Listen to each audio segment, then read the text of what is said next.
Take up చేసి మరి వీళ్ళు ఎక్కడ బయట ఊర్లకు పారిపోకుండా, యాక్చువల్గా అతను ఆల్రెడీ ముందే 1 వీక్ ముందే ఎక్కడికి పారిపోయాడంట విజయ్ పాల్. సో అది ఆయన ఎక్కడున్నాడో ఇదిగో అక్కడ ఎక్స్రే తీసినప్పుడు ఫోటో. ఆ కాళ్ళు ఏలు విరిగిపోయింది, మొత్తం అంతా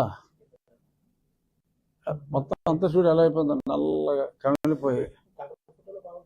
కలర్ ఫోటోలో చాలా క్లియర్గా వచ్చింది. అంత క్లియర్గా ఉంటే వీళ్ళకి అద్భుతంగా ఉన్నానని చెప్పారంటే వీళ్ళు ఏం చేయాలి? వీళ్ళు మనుషులా రాక్షసులా? సో నా డిమాండ్ అయితే ఈ వెంటనే ఒక సీనియర్ లెవెల్ ఆఫీసర్ని అపాయింట్ చేసి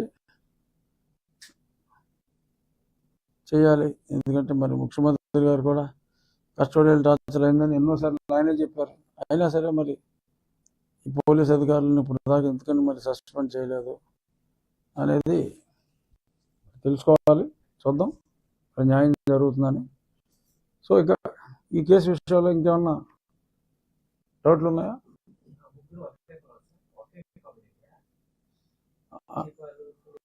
విజయ్ పాలు, అనిల్ సాక్షిగా వచ్చిన అనిల్, సునీల్ సేమ్.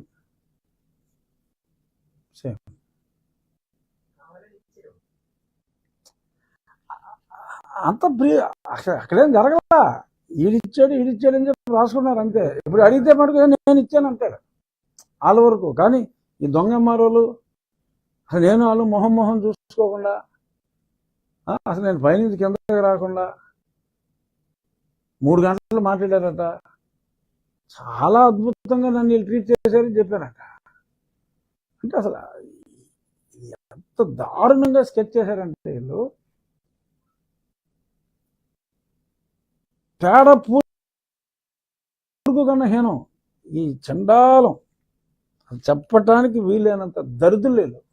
ఆ దొంగ సాక్ష్యం ఇచ్చిన వాళ్ళు, ఆ ఎంఆర్ఓ ఉద్యోగంలో ఉండి సిగ్గుండాలి కదండి వాళ్ళకి. మరి వాళ్ళు కూడా ఏమన్నా మరి వాళ్ళ కులానికి సంబంధించిన వాళ్ళమో నాకు తెలియదు, వారి మతానికి సంబంధించిన వాళ్ళో నాకు తెలియదు.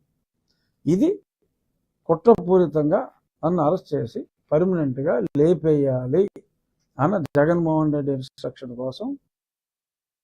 వీళ్ళు కస్టడీలో లేచిపోతే డెత్ అవుతుంది కాబట్టి ఏదో ప్లాన్ చేశారు.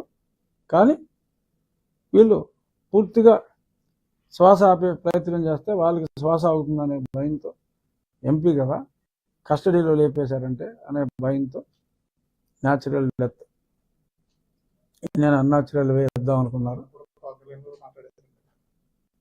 దేని గురించి? యాక్చువల్గా కళ్యాణ్ గారికి కూడా నా ట్రీట్మెంట్ ఇవ్వన్నాడు. వైజాగ్లో ఉన్నప్పుడు నాకు ఇచ్చిన ట్రీట్మెంటే. అప్పుడు నాకు ఆయన కూడా తోడే ఉండేవారు ఇలాంటి కేసుల్లో. కాకపోతే ఆ లెవెల్లో 9 మందిని ఎరగొట్టారు, కానీ వాళ్ళు ఎవరు కేసు పెట్టలేదు. మరి ఎందుకు పెట్టలేదు? వాళ్ళందరూ చెప్పారు నాకు.